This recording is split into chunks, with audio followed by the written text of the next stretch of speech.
ನಮಸ್ತೆ friends, welcome back to my channel Jaya Hegde Kannada YouTube channel. ನಾನು Jaya. Friends, ನೀವು ನನ್ನ ಚಾನಲ್ನ ಸಬ್ಸ್ಕ್ರೈಬ್ ಮಾಡದೆ ವಿಡಿಯೋನ ನೋಡ್ತಾ ಇದ್ರೆ ಸಬ್ಸ್ಕ್ರೈಬ್ ಮಾಡಿಕೊಂಡು ಪಕ್ಕದಲ್ಲಿರೋ ಬೆಲ್ಲೈಕನ್ ಕ್ಲಿಕ್ ಮಾಡಿ ಆಲ್ ಅಂತ ಸೆಲೆಕ್ಟ್ ಮಾಡಿಕೊಂಡ್ರೆ ನಾನು ಹಾಕೋ ಎಲ್ಲ ವಿಡಿಯೋದ ನೋಟಿಫಿಕೇಶನ್ ನಿಮಗೆ ಬರುತ್ತೆ. ಎಲ್ಲ ವಿಡಿಯೋಸನ್ನು ನೋಡ್ಬೋದು. ನಾವು ಇದೇ ರೀತಿ ಗಾರ್ಡನ್ ವಿಡಿಯೋಸ್ಗಳನ್ನು ಮಾಡ್ತೀನಿ. ಹಾಗಾಗಿ ಸಬ್ಸ್ಕ್ರೈಬ್ ಮಾಡಿಕೊಂಡು ಹಾಗೆ ಒಂದು ಲೈಕ್ ಮಾಡಿಬಿಡಿ ಫ್ರೆಂಡ್ಸ್. ನಿಮ್ಮ ಲೈಕ್ ನನಗೆ ಪ್ರೋತ್ಸಾಹ ಕೊಡುತ್ತೆ. ಲೈಕ್ ಮಾಡದೆ ಸಬ್ಸ್ಕ್ರೈಬ್ ಮಾಡದೆ ವಿಡಿಯೋನ ನೋಡಬೇಡಿ ಪ್ಲೀಸ್. ಅದರಿಂದ ನಮಗೆ ಹೆಲ್ಪ್ ಆಗುತ್ತೆ. Thank you friends. ಇವತ್ತಿನ ವಿಡಿಯೋದಲ್ಲಿ ನಾನು ನೋಡಿ ಪಾಟ್ ಇಲ್ಲದೆ ಕೂಡ ನಾವು ಗಿಡಗಳನ್ನು ಬೆಳೆಸಬಹುದು.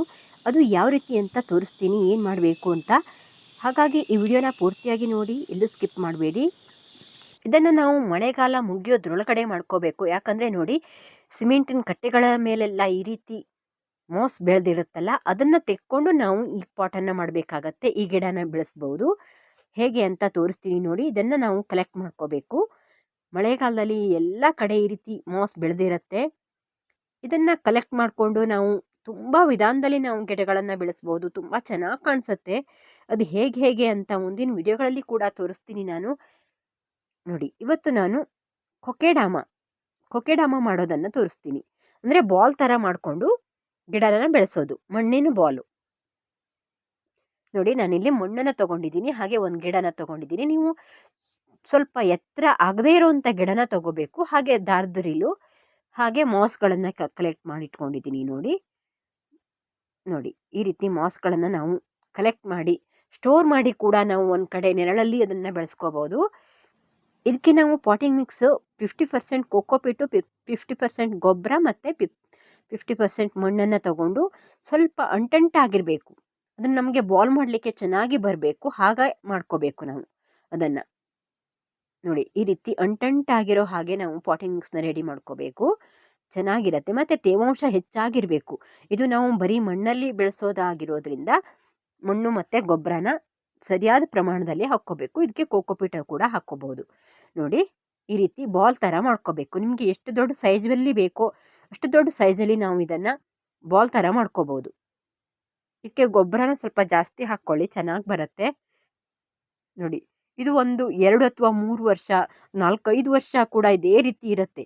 ಹಾಗಾಗಿ ನಾವು ಇದಕ್ಕೆ ಗಿಡನ ಸೆಲೆಕ್ಟ್ ಮಾಡುವಾಗ ತುಂಬ ಎತ್ತರವಾಗಿ ಬೆಳೆಯುವಂಥ ಗಿಡನ ತಗೋಬಾರ್ದು. ಮತ್ತು ಪರ್ಮನೆಂಟ್ ಪ್ಲ್ಯಾಂಟನ್ನು, ಶೋ ಪ್ಲ್ಯಾಂಟನ್ನು ತಗೊಂಡ್ರೆ ತುಂಬ ಚೆನ್ನಾಗಿರುತ್ತೆ. ಮತ್ತು ಈ ಮಾಸು ನೆರಳಲ್ಲಿ ಚೆನ್ನಾಗಿ ಬೆಳೆಯೋದ್ರಿಂದ ನಾವು ನೆರಳಲ್ಲಿ ಬೆಳೆಯುವಂಥ ಗಿಡನ, ಅಂದರೆ ಇಂಡೋರಲ್ಲಿ ಬೆಳೆಯುವಂಥ ಗಿಡನ ತಗೋಬೇಕು. ಆ ರೀತಿ ಗಿಡನೇ ಸೆಲೆಕ್ಟ್ ಮಾಡ್ಕೊಳ್ಳಿ.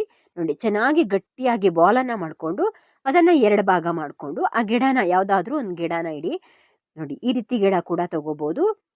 ಇಲ್ಲ, ನಾನು ಆ ಕಡೆ ತೋರಿಸಿದ್ದೀನಲ್ಲ, ಆ ರೀತಿ ಗಿಡ ಕೂಡ ನೀವು ಅಲ್ಲಿ ತಗೋಬೋದು. ನೋಡಿ, ಮಧ್ಯದಲ್ಲಿ ಇಟ್ಟು ಈ ರೀತಿ ಮತ್ತೆ ಅದನ್ನು ಜಾಯಿಂಟ್ ಮಾಡಬೇಕು. ನೋಡಿ, ಪ್ರೆಸ್ ಮಾಡಿದರೆ ಒಂದು ಬಾಲ್ ಥರ ಆಗತ್ತೆ. ನಾನಿಲ್ಲಿ ಸ್ವಲ್ಪ ಸಣ್ಣದಾಗಿ ಮಾಡ್ಕೊಂಡಿದ್ದೀನಿ. ನೀವು ಬೇಕಾದರೆ ಇನ್ನೂ ಸ್ವಲ್ಪ ದೊಡ್ಡ ಬಾಲ್ ಥರ ಮಾಡ್ಕೋಬೋದು. ನೋಡಿ, ಗಟ್ಟಿಯಾಗಿ ಪ್ರೆಸ್ ಮಾಡ್ತಾ ನಾವು ಅದನ್ನು ಮಾಡಬೇಕಾಗತ್ತೆ. ನೋಡಿ, ಈ ರೀತಿ ಮಾಡಬೇಕು. ಇದಕ್ಕೆ ಕೊಕೆಡಾಮ ಅಂತ ಕರೀತಾರೆ. ಇದು ಕೊರಿಯನ್ ಪದ್ಧತಿ. ನೋಡಿ, ಈ ರೀತಿ ಕಡೆಗೆ ನಾವು ಸ್ವಲ್ಪ ನೀರನ್ನು ಪ್ರೆಸ್ ಮಾಡ್ತಾ ನೀರಲ್ಲಿ ಆ ಮಾಸನ್ನು ಅದ್ದುಕೊಂಡು ಈ ರೀತಿ ಮಾಡ್ಬೋದು. ನೋಡಿ, ಈ ರೀತಿ ನೋಡಿ ಅಂಟಿಸ್ತಾ ಬರಬೇಕು. ಆಮೇಲೆ ದಾರದ ಸಹಾಯದಿಂದ ಅದನ್ನು ಕಟ್ತಾ ಬರಬೇಕು. ಅದು ಯಾವ ರೀತಿ ಅಂತ ನಾನು ತೋರಿಸ್ತೀನಿ ಮುಂದೆ. ತುಂಬ ವಿಧಾನದಲ್ಲಿ ಕೂಡ ಮಾಡ್ತಾರೆ ಇದನ್ನು. ಮುಂದೆ ನನ್ನ ವಿಡಿಯೋದಲ್ಲಿ ನಾನು ತೋರಿಸ್ತಾ ಹೋಗ್ತೀನಿ. ನೋಡಿ, ಈ ರೀತಿ ಮಾಡ್ಬೋದು. ನೋಡಿ, ನಾನು ಮಣ್ಣಿಗೆ ನೀರನ್ನು ಹಾಕ್ಕೊಂಡಿದ್ದೀನಿ. ನೀರನ್ನು ಹಾಕ್ತಾ ನಾವು ಈ ರೀತಿ ಮಾಡ್ಕೋಬೇಕು. ಅಷ್ಟು ಮಾಸನ್ನು ಚೆನ್ನಾಗಿ ಅಂಟಿಸ್ಕೊಂಡು ನಾನು ಆಮೇಲೆ ದಾರದಿಂದ ಪ್ರೆಸ್ ಮಾಡ್ತೀನಿ. ಇಲ್ಲ, ನೀವು ಈಗ ದಾರದಿಂದ ಜಾಯಿಂಟ್ ಮಾಡ್ತಾ ಅದನ್ನು ಕೂಡ ಮಾಡ್ಬೋದು. ಒಂದು ಸಾರಿ ತುಂಬ ಕಷ್ಟ ಆಗುತ್ತೆ, ಆಮೇಲೆ ಪ್ರಾಕ್ಟೀಸ್ ಆದಮೇಲೆ ತುಂಬ ಚೆನ್ನಾಗೇ ಬರುತ್ತೆ. ನೋಡಿ, ಈ ರೀತಿ ಮಾಸು ನೆರಳಲ್ಲಿ ಚೆನ್ನಾಗಿ ಬೆಳೆಯುತ್ತೆ. ನೋಡಿ, ನಾವು ಈ ರೀತಿ ಕಲೆಕ್ಟ್ ಮಾಡಿ ಇಟ್ಕೊಂಡ್ರೆ ಮಾಸನ್ನು ಕೂಡ ಕಲೆಕ್ಟ್ ಮಾಡಿ ಸ್ಟೋರ್ ಮಾಡಿ ಇಟ್ಕೋಬೋದು. ಅದು ಯಾವ ರೀತಿ ಅಂತ ಬೇಕು ಅಂದರೆ ಕೇಳಿ, ಮಾಡಿ ತೋರಿಸ್ತೀನಿ. ತುಂಬ ಚೆನ್ನಾಗಿ ಮಾಸನ್ನು ಬೆಳೆಸ್ಕೋಬಹುದು ನಾವು. ತುಂಬ ಚೆನ್ನಾಗಿ ಕಾಣಿಸುತ್ತೆ. ನಾನು ಇದರಿಂದ ಒಂದು ಗುಡ್ಡ ಥರ ಮಾಡೋದನ್ನು ತೋರಿಸಿದ್ದೀನಿ. ಟ್ರೇ ಗಾರ್ಡನ್ನ ಆಲ್ರೆಡಿ ತೋರಿಸಿದ್ದೀನಿ. ಅದು ಯಾರಾದರೂ ನೋಡಿಲ್ಲ ಆದರೆ ನೋಡಿ, ತುಂಬ ಚೆನ್ನಾಗಿ ಬಂದಿದೆ ಅದು ಕೂಡ. ನೋಡಿ ಈ ರೀತಿ ಅಂಟಿಸ್ತಾ ಬರಬೇಕು. ಪ್ರೆಸ್ ಮಾಡಿದರೆ ಅದಕ್ಕೆ ಅಂಟ್ಕೊಳ್ಳುತ್ತೆ. ಅದು ಎಲ್ಲ ಕಡೆ ಗ್ಯಾಪ್ ಇಲ್ಲದೆ ಇರೋ ಹಾಗೆ ನಾವು ಅದನ್ನು ಆ ಮಾಸನ್ನು ಅಂಟಿಸ್ತಾ ಬರಬೇಕು. ನೋಡಿ ಈ ರೀತಿ. ನೋಡಿ ಇದು ಮಳೆಗಾಲ ಮುಗಿಯೋದ್ರೊಳಗಡೆ ಇದನ್ನು ಮಾಡಿಕೊಂಡ್ರೆ ನಮಗೆ ಎಲ್ಲಿ ಬೇಕಾದರೂ ಅಲ್ಲಿ ಮಾಸ್ ಸಿಗತ್ತೆ. ಹಾಗಾಗಿ ಈಗಲೇ ಮಾಡ್ಕೊಳ್ಳಿ. ಇಲ್ಲಾಂದರೆ ಕಲೆಕ್ಟ್ ಮಾಡಿ ಇಟ್ಕೊಂಡು ಮಾಸ್ ಇದ್ದರೆ ಅದನ್ನು ಕಡೆಗೆ ಮಾಡ್ಬೋದು. ಹೀಗೆ ನಿಮಗೆ ಮಾಡೋಕ್ಕಾಗಲ್ಲ ಅಂದರೆ ಮಾಸನ್ನು ಕಲೆಕ್ಟ್ ಮಾಡಿಕೊಂಡು ಆಮೇಲೆ ಕೂಡ ಮಾಡ್ಕೋಬೋದು. ನೋಡಿ ಈ ರೀತಿ ಮಾಡ್ಕೋಬೋದು. ಹಾಗೆ ಇದನ್ನು ನಾವು ನೆರಳಲ್ಲೇ ಇಡಬೇಕು. ಬಿಸಿಲಲ್ಲಿ ಇಟ್ಟರೆ ಮಾಸ್ ಚೆನ್ನಾಗಿ ಬರಲ್ಲ. ಹಾಗಾಗಿ ನೋಡಿ ಈ ರೀತಿ ಕಾಣಿಸುತ್ತೆ. ಈಗ ಆಮೇಲೆ ಇನ್ನೊಂದು 8 ದಿವಸ 15 ದಿವಸ ಆದಮೇಲೆ ಚೆನ್ನಾಗಿ ಆ ಮಾಸ್ ಎಲ್ಲ ಚೆನ್ನಾಗಿ ಮತ್ತೆ ಚಿಗುರಿ ಬರುತ್ತೆ, ಚೆನ್ನಾಗಿ ಬರುತ್ತೆ. ಆಗ ತುಂಬ ಚೆನ್ನಾಗಿ ಕಾಣಿಸುತ್ತೆ. ನೋಡಿ ಎಲ್ಲ ಕಡೆ ಇದೇ ರೀತಿ ಅಂಟಿಸ್ತಾ ನಾನು ಆಮೇಲೆ ಅದರ ದಾರದ ಸಹಾಯದಿಂದ ಅದನ್ನು ಜಾಯಿಂಟ್ ಮಾಡ್ತೀನಿ. ಆಗ ಚೆನ್ನಾಗಿ ಬರುತ್ತೆ. ಮತ್ತು ನೀವು ಇದಕ್ಕೆ ಯಾವುದಾದ್ರೂ ಶೋ ಪ್ಲ್ಯಾಂಟನ್ನು ತಗೊಳ್ಳಿ, ಚೆನ್ನಾಗಿರುತ್ತೆ. ಹೂವಾಗುವಂಥ ಗಿಡನ ತೊಗೊಂಡ್ರೆ ಅದು ಪರ್ಮನೆಂಟ್ ಆಗಿರಲ್ಲ. ನೋಡಿ ಈ ರೀತಿ ದಾರದ ಸಹಾಯದಿಂದ ಎಲ್ಲ ಕಡೆ ಗ್ಯಾಪ್ ಇಲ್ಲದೆ ಇರೋ ಹಾಗೆ ಅದನ್ನು ನಾವು ಸುತ್ತುತ್ತಾ ಬರಬೇಕು. ನೋಡಿ ಈ ರೀತಿ ಎಲ್ಲ ಕಡೆ ಚೆನ್ನಾಗಿ ಸುತ್ತಕೊಂಡ್ರೆ ಅದು ಆಮೇಲೆ ಅಲ್ಲೇ ಬೆಳೆಯತ್ತೆ. ಹಾಗಾಗಿ ಬೇರು ಬಂದಮೇಲೆ ಚೆನ್ನಾಗಿ ಬರುತ್ತೆ, ಅದು ಕಿತ್ತು ಹೋಗಲ್ಲ. ನೋಡಿ ಈ ರೀತಿ ಎಲ್ಲ ಕಡೆ ಚೆನ್ನಾಗಿ ದಾರಾನ ಆದಷ್ಟು ಹೆಚ್ಚು ದಾರಾನ ನಾವು ಇಲ್ಲಿ ಹಾಕ್ಕೊಳ್ಳಿ, ಚೆನ್ನಾಗಿ ಬರುತ್ತೆ. ಇಲ್ಲಾಂದರೆ ಕೆಲವೊಂದು ಸಾರಿ ಬಿದ್ದೋಗೋ ಸಾಧ್ಯತೆ ಇರುತ್ತೆ.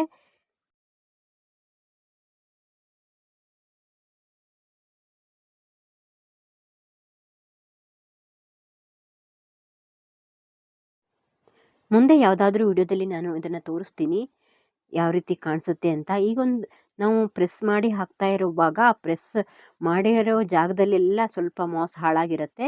ಆಮೇಲೆ ಅದು ಚೆನ್ನಾಗಿ ಬರುತ್ತೆ. ಇನ್ನೊಂದು ವಾರ ನಾವು ನೀರನ್ನು ಸ್ಪ್ರೇ ಕೂಡ ಮಾಡ್ಬೋದು. ಮತ್ತು ಅದಕ್ಕೆ ಅದನ್ನು ತೆಗೆದು ನೀರಲ್ಲಿ ಅದ್ದಿ ಮತ್ತೆ ಎತ್ತಿಟ್ರೆ ನಾವು ನೀರು ಕೊಟ್ಟಾಗತ್ತೆ. ಮತ್ತು ಡೈಲಿ ನೀರು ಕೊಡಬೇಕು. ಇದಕ್ಕೆ ನಾವು ಮಾಸ್ ಹಾಕಿರೋದ್ರಿಂದ ಡೈಲಿ ಒಂದು ಸಾರಿ ಆದರೂ ನೀರಲ್ಲಿ ಅದ್ದಿ ಅಥವಾ ಸ್ಪ್ರೇ ಮಾಡಿ ನೀರನ್ನು ಹಾಕ್ಬೋದು ಇದಕ್ಕೆ.